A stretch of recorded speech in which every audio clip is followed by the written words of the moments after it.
We used to ask, why did they disappear? Now we ask, where did the water go? But then, they vanished. They left behind thousands of clues, written in a language no human alive can read. Imagine a city built on a perfect grid. A city with 3-story houses, private toilets, and a sophisticated underground sewage system that wouldn't be matched in Europe for another 4,000 years. This isn't a sci-fi colony. This was India in 3300 BC.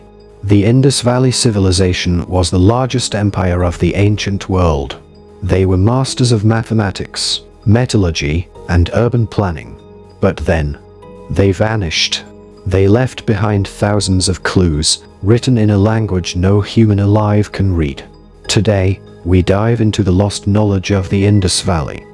While the Egyptians built pyramids for the dead and the Mesopotamians built palaces for kings, the Indus people built for the people.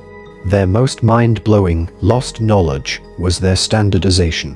Whether you were in the mountains of Afghanistan or the coast of Gujarat, every single brick was fired to the exact same 4:2:1 ratio of length, width, and thickness. They understood hydraulics. Their Great Bath was lined with bitumen, the world's first waterproofing.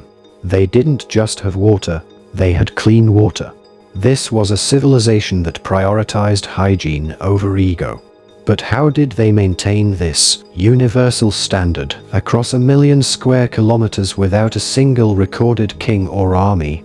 The answer is that they probably had strong merchant guilds or associations in place of a king. They established rules, set quality standards, and regulated both domestic and foreign trade.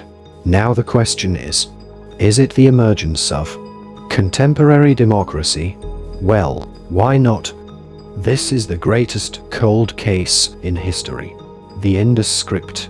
Over 400 distinct signs, yet we are deaf to their meaning. For decades, historians have argued, is it a language? Is it a set of religious symbols? Or is it a sophisticated trade code? In 2026, we are closer than ever.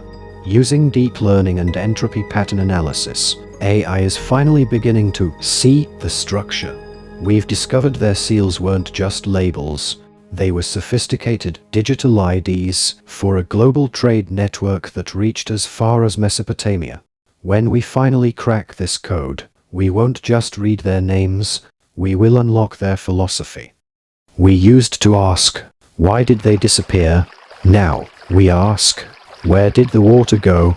Recent geological data suggests the lost knowledge of the Indus was actually a fight against climate change.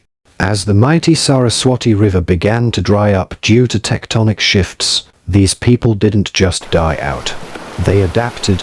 In Talavera, they built the world's most advanced rainwater harvesting system. They mined water from the clouds when the rivers failed.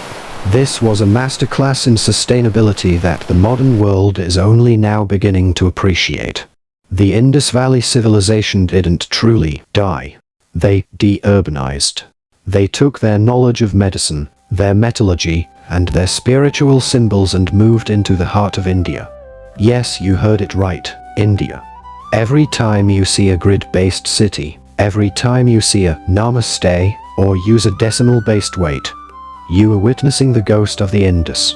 Their knowledge isn't lost. It's in India's DNA.